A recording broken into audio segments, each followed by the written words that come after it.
esta jornada, porque verdaderamente ha conseguido un programa muy completo y muy atractivo, yo creo que para todos los que estamos hoy aquí. También elogio el título que propuso para esta intervención el profesor José Sánchez, que alude al currículum vitae clásico, porque es verdad que el currículum vitae al que me voy a referir, el que voy a hablar, que es el currículum vitae tradicional, en el que todos pensamos cuando hablamos de currículum vitae, se está convirtiendo en algo clásico. No diremos desfasado, pero sí es verdad que cada vez son más las nuevas modalidades de currículum vitae, a las que luego se referirá el profesor Almendro, que van restando protagonismo a ese currículum vitae clásico, porque de una forma u otra las nuevas tecnologías van afectando a los procesos de selección. Pero aún así, todavía la gran mayoría de los currículum vitae se presentan en esta modalidad que denominamos ya currículum vitae clásica.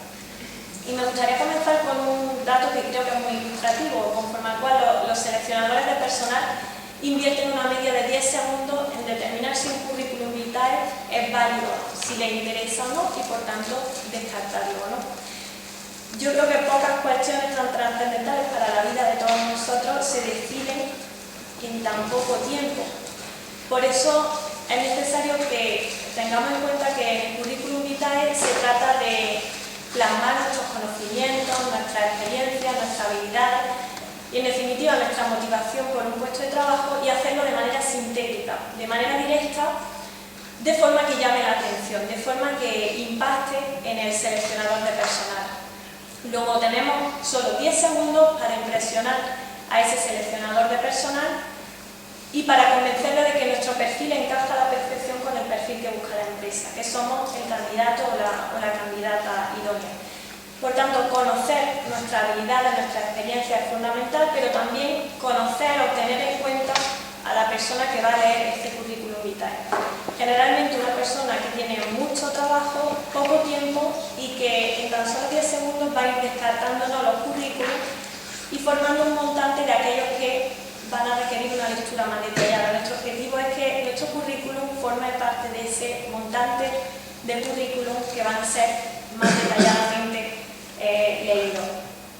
El currículum vitae no solamente lo vamos a afrontar cuando busquemos el primer empleo, sino también muchos de vosotros que estáis en los últimos cursos de la titulación a la búsqueda de prácticas, de algunas becas, o incluso a lo largo de nuestra trayectoria profesional es conveniente que tengamos siempre actualizado el currículum vitae por temas de relaciones interprofesionales. Y el currículum vitae seguramente lo enviaréis no solo en respuesta a un anuncio o en alguna de las webs de empleo de las que se hablará a lo largo de esta tarde, sino que también es bueno enviar currículum a iniciativa propia, no en respuesta a un determinado anuncio. Es cierto que podemos pensar, bueno, en ese caso la empresa, si estuviese interesado en reclutar personal, habría convocado un proceso de selección. Pero pensad que si enviáis vuestro currículum a iniciativa propia, no contáis con tantos competidores como los que salen a la luz de un determinado anuncio de empleo. Por tanto, puede resultar interesante para vuestra candidatura. Bien, ¿cuáles son los objetivos del currículum vitae? En primer lugar, atraer la atención.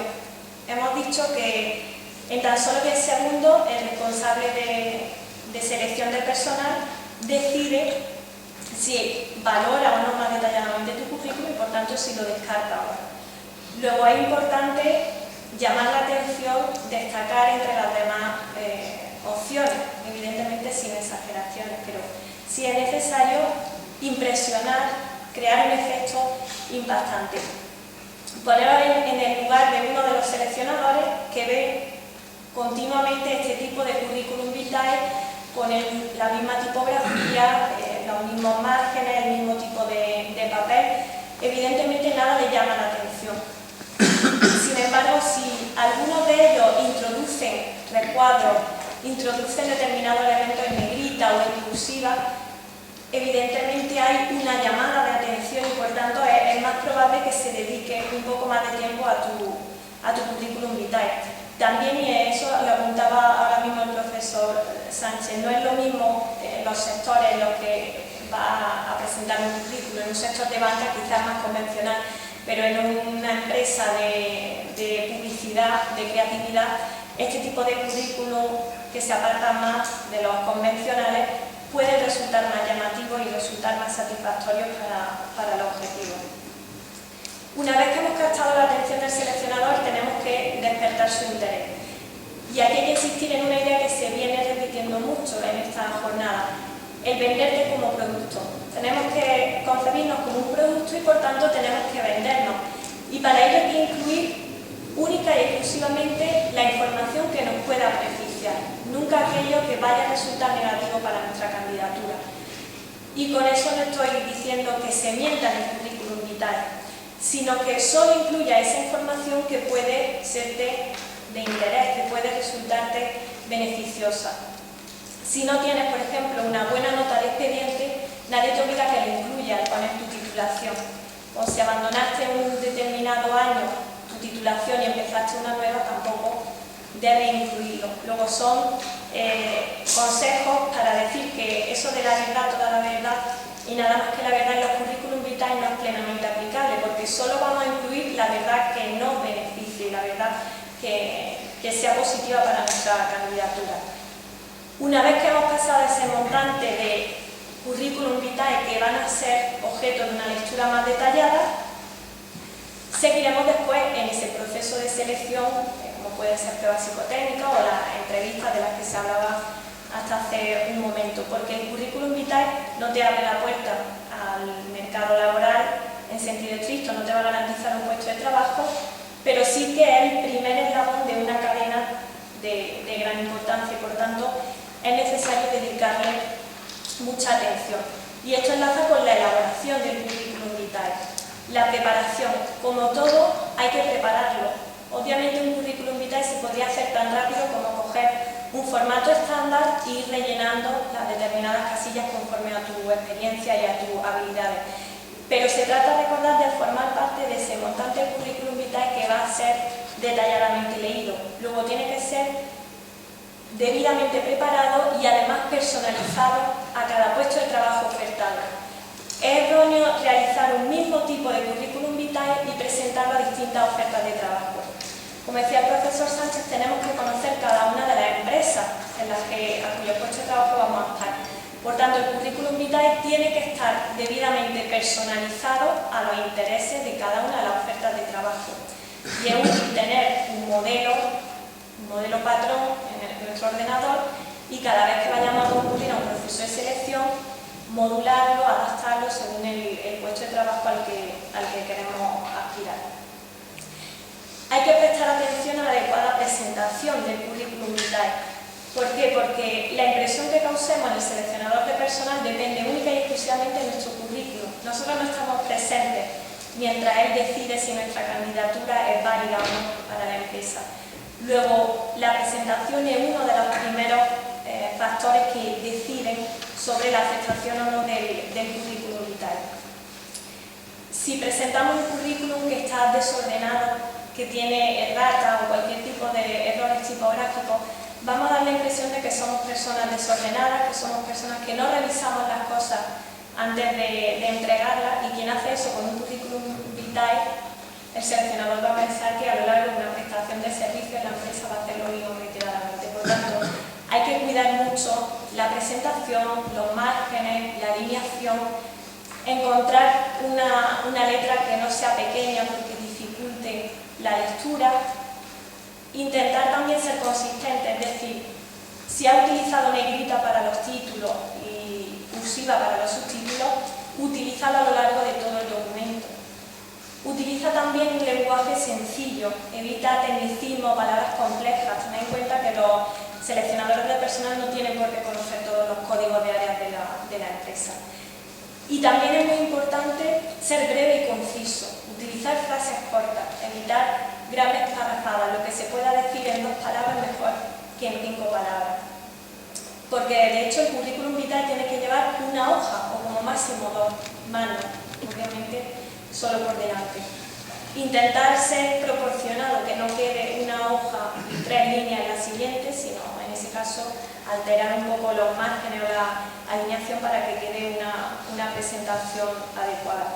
y por supuesto destacar los puntos más relevantes con negritas, con cursivas, para llamar la atención sobre aquellas habilidades que queremos resaltar. Una vez que hemos preparado, hemos pensado cuáles son nuestras competencias y nuestras habilidades, cuál es el contenido del currículum vitae. Nos ponemos a redactarlo y, en primer lugar, obviamente, la identificación personal. ¿Quiénes somos?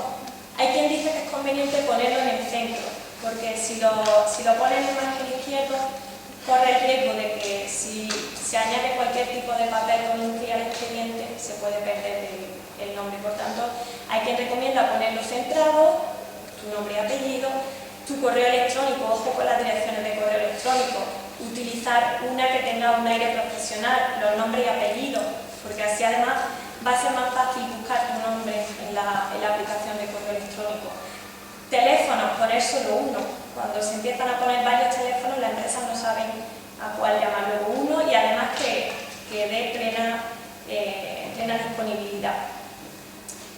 La foto también es conveniente ponerla en color y con un aspecto formal y un aspecto agradable. La imagen, como ha dicho el profesor Sánchez, es una de las primeras cosas que venden de nosotros mismos y que da una buena o mala impresión según cómo la tramitamos.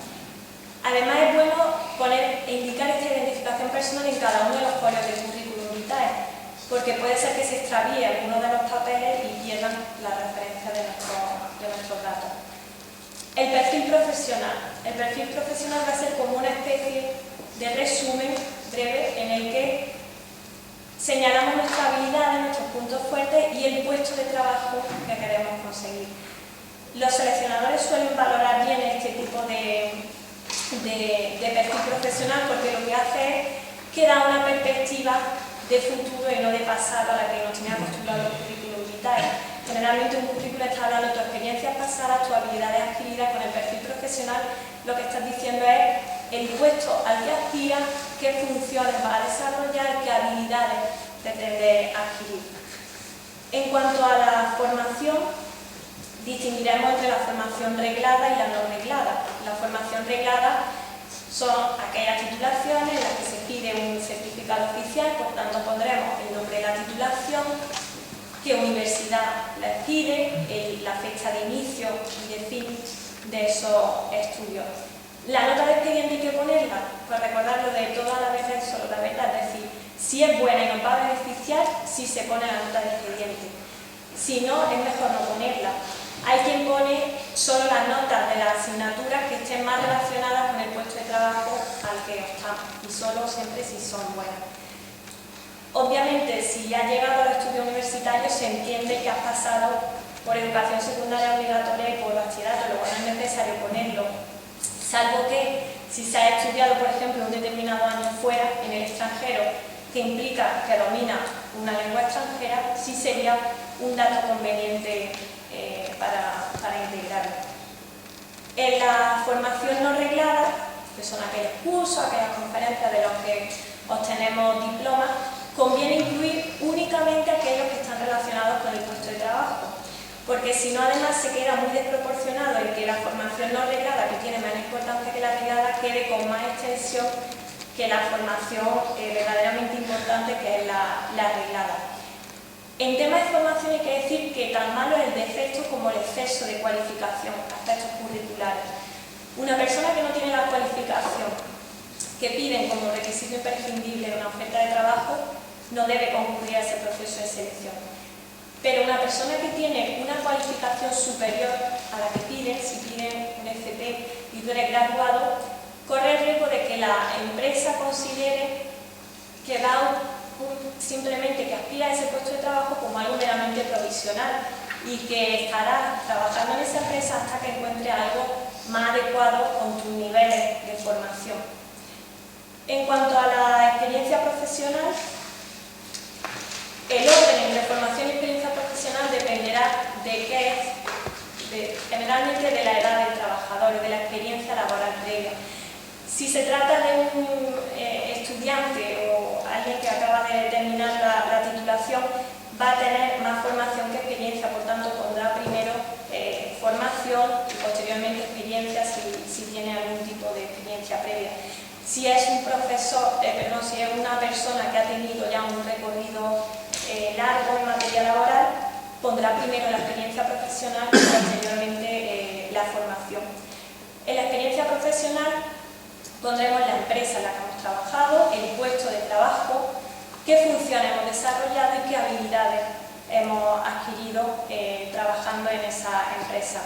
Es importante que se destaque, por ejemplo, en negrita o en cursiva, todos aquellos puestos que estén más relacionados con el puesto al que ahora aspiramos. Y hay quien piensa que es mejor no incluir aquellos no relacionados con el puesto de trabajo. Pero yo creo que es bueno incluirlos porque de esta manera podemos demostrar que tenemos unas competencias, unas habilidades que igualmente pueden servirnos en ese puesto de trabajo, aunque no esté directamente enfocado hacia esta candidatura.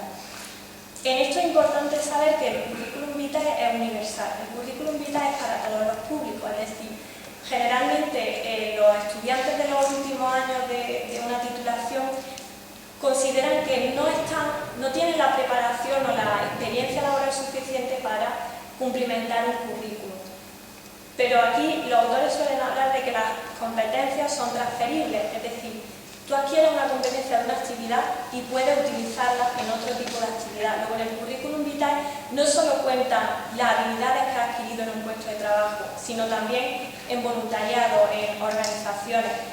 Quien haya formado parte del comité de organización del acto de graduación, de su titulación, por ejemplo, puede acreditar que ha sido capaz de aunar distintas opiniones, que ha sido capaz de gestionar tiempo, de negociar con proveedores, de recaudar fondos.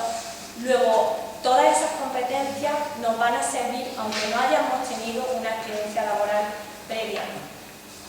También tenéis que tener en cuenta que estos mismos miedos o incertidumbres a la hora de elaborar el currículum lo puede tener una persona con una dilatada trayectoria profesional, porque le va a ser muy difícil resumir en solo una hoja o dos toda su vida profesional.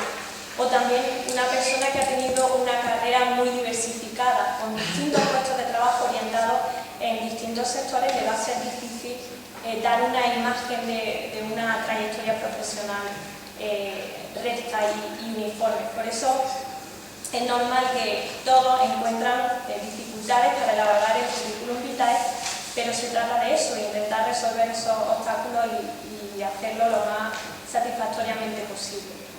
Capacitación lingüística. Ya se ha hablado de la importancia de los idiomas. Indicaremos en el currículum vitae el idioma y el grado de dominio que se tiene. En el caso de contar con un certificado oficial, mejor que mejor, pues si se tiene el TOEFL pone el resultado que ha obtenido, si alguno de los de Cambridge pone el resultado. Aquí, como siempre, recordarle de la información, si ha obtenido un grado C, pues mejor no poner la nota que se ha obtenido, con poner que tiene el first certificate o cualquiera de eso, basta, no hay que incluir el grado si es una nota que no es muy destacable. Por supuesto, si no se tiene esa formación en idioma, es mejor no mentir, recordar, no conviene introducir datos falsos, por lo que apuntaba el profesor Sánchez, porque luego en la entrevista de trabajo pueden hacer algunas preguntas en inglés y se desvelaría esa mentira en el currículum vitae. Conocimiento en informática, salvo que sean puestos específicos, generalmente es conforme poner un dominio a nivel de usuario de un procesador de textos, de un programa de presentaciones, de una hoja de cálculo. En otros méritos relevantes vamos a incluir aquellos premios, aquellas distinciones o aquellas becas que hemos obtenido y que revelan además que hemos conseguido una buena nota, un buen expediente en nuestra formación. Y por último, la carta de presentación que acompañará al currículum vitae. Si lo enviamos por correo postal, se enviará conjuntamente la carta de presentación y el currículum vitae.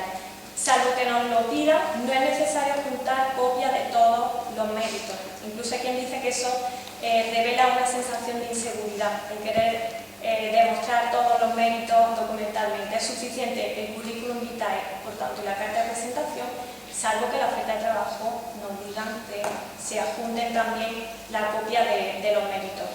La carta de presentación tiene de ventaja que personaliza tu solicitud ante la oferta de trabajo.